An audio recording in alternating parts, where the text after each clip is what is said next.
जलगांव से एक हैरान करने वाला मामला सामने आया है।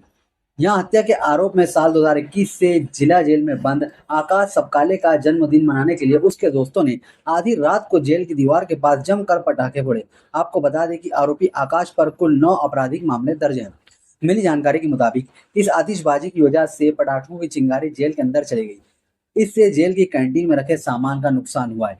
दर्ज की गई पुलिस शिकायत में यह भी बताया गया है कि इस लापरवाही से जेल में बंद अन्य कैदियों की जान को भी बड़ा खतरा पैदा हो गया था। जेल के बाहर पटाखे फोड़ने का ये वीडियो सोशल मीडिया पर तेजी से वायरल हो गया। वीडियो सामने आने के बाद जेल प्रशासन ने तुरंत कड़ा कदम उठाते हुए जिला पेट पुलिस स्टेशन में शिकायत दर्ज कराई। मामले की गंभीरता को देखते हुए पुलिस ने फौरन कार्रवाई की और विक्की गणेश शिंदे उर्फ छोटा माया और शुभम राहुल यादव नाम के 2 आरोपियों को हिरासत में ले लिया।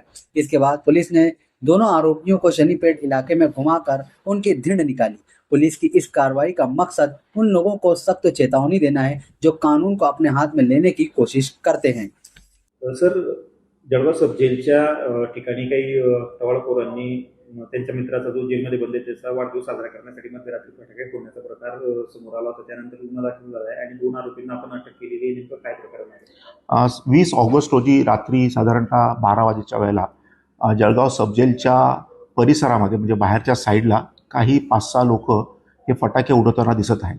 तर पोलिसांना तो व्हिडिओ मिळाला, त्यानुसार आपण चौकशी केली, त्याच्यामध्ये तपास केला असता असं निदर्शनास आलं की एक आरोपी आहे आकाश सबकाळे, जो मर्डरचा आरोपी आहे आणि जो आता जेलमध्ये आतमध्ये आहे।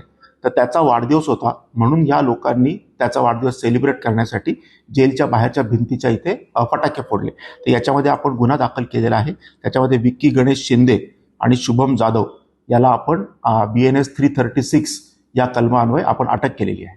सर, यातील आणखी काही आरोपी फरार आहेत? याच्यामध्ये 4 एकूण आरोपी आहेत। त्याच्यापैकी 2 जे मुख्य आरोपी होते त्यांना आम्ही अटक केलेली आहे आणि 2 आरोपींना देखील आम्ही लवकरच अटक करू। त्यांची काही गुन्हेगारी पार्श्वभूमी? या सर्वांची गुन्हेगारी पार्श्वभूमी आहे। हा जो सबकाळे नावाचा आरोपी आहे, हा जो आतमध्ये आहे, त्याच्यावर जवळजवळ 8-9 गुन्हे आहेत। तो तडीपार देखील झालेला होता आणि हे दोन्ही जे आरोपी आहेत यांच्यावर देखील गुन्हे दाखल आहेत। यांचे देखील आता तडीपारीचे प्रस्ताव आम्ही तयार करत आहोत। पोलीस वरातही काढली होती, काय म्हणायचं? वरात काढली असं म्हणता येणार नाही। आम्ही तपासासाठी त्यांना जेलच्या परिसरामध्ये आम्ही नेलं होतं की जेणेकरून एव्हिडन्स आम्हाला मिळेल।